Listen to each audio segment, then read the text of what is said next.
Movie की starting होती है एक कपल को दिखाते हुए, जिसमें लड़की का नाम ग्लोरिया होता है। काफी अरसे से उसके पास कोई भी जॉब नहीं थी। इस बात को लेकर वो काफी परेशान रहा करती थी, जिसकी वजह से वो अपने दोस्त से भी काफी अजीब बिहेवियर रखती थी और इस वजह से उसका दोस्त भी उससे अपसेट ही रहा करता था। वो कहता था कि ग्लोरिया, अगर तुम्हारा यही बिहेवियर रहा तो मैं तुमसे दूर हो जाऊंगा। और एक दिन ऐसा ही हुआ। वो लड़का ग्लोरिया से कहता है कि तुम अपने घर वापस चले जाओ, मेरा अब तुमसे कोई रिश्ता नहीं। ग्लोरिया के साथ एक इशू था। वो बहुत ज्यादा ड्रिंक किया करती थी और हर वक्त अपना सर खुजाती रहती थी। इस बात का उसे भी पता नहीं चलता था कि वो अपना सर कब स्क्रैच कर रही है। अब हम देखते हैं कि ग्लोरिया अपनी होम टाउन आ जाती है। वहाँ पर उसे उसका चाइल्डहुड फ्रेंड मिलता है जिसका नाम ऑस्कर होता है। वो ग्लोरिया से कहता है कि यहाँ पर मेरा एक बार है, अगर तुम चाहो तो मेरे साथ मेरे बार में रह सकती हो। अब ग्लोरिया तो पहले ही काफी ज्यादा ड्रिंक किया करती थी, तो वो सारी रात बार में गुजारने लगती है, वहाँ ड्रिंक करती है और ऑस्कर के कुछ दोस्तों के साथ भी उसकी दोस्ती हो जाती है। सब इकट्ठे बातें करके अपनी नाइट स्पेंड करते हैं। उसके पुराने दोस्त की उसे कॉल आती है।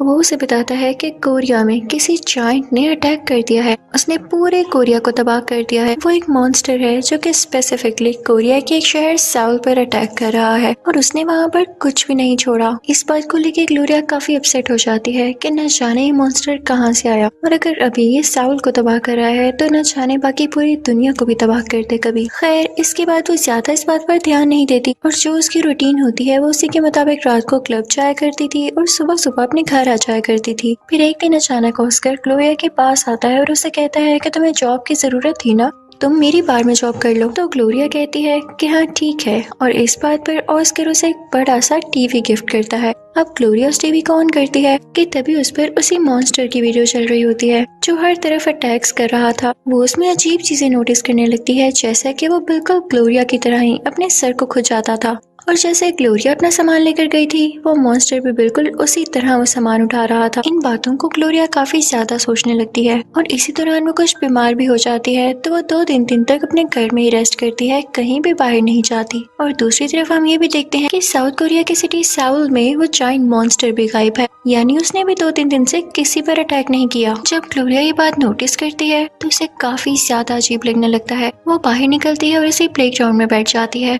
और अब ये देखती है कि वो जायंट मॉन्स्टर भी उसी की तरह बैठ गया है, यानी कोई मूवमेंट नहीं कर रहा, सिर्फ बैठा हुआ है। ये देखकर ग्लोरिया श्योर हो जाती है कि कहीं मैं इस मॉन्स्टर को तो नहीं कंट्रोल कर रही कि जो मैं चीजें करती हूँ वही ये मॉन्स्टर भी करता है। और सिर्फ एक फिक्स टाइम है जिसमें जायंट मॉन्स्टर निकलता है और वो वही टाइम है जिसमें ग्लोरिया उस प्लेग्राउंड में जाती है, यानी सुबह के 8 बजे। तो उसे लगता है कि ये प्लेग्राउंड उस शहर के किसी एरिया से कनेक्टेड है। वो इन बातों को सोचकर काफी अपसेट हो रही थी। तो सुबह वो अपने दोस्त ऑस्कर के पास जाती है और उसे सब कुछ बताती है कि मुझे ये लग रहा है।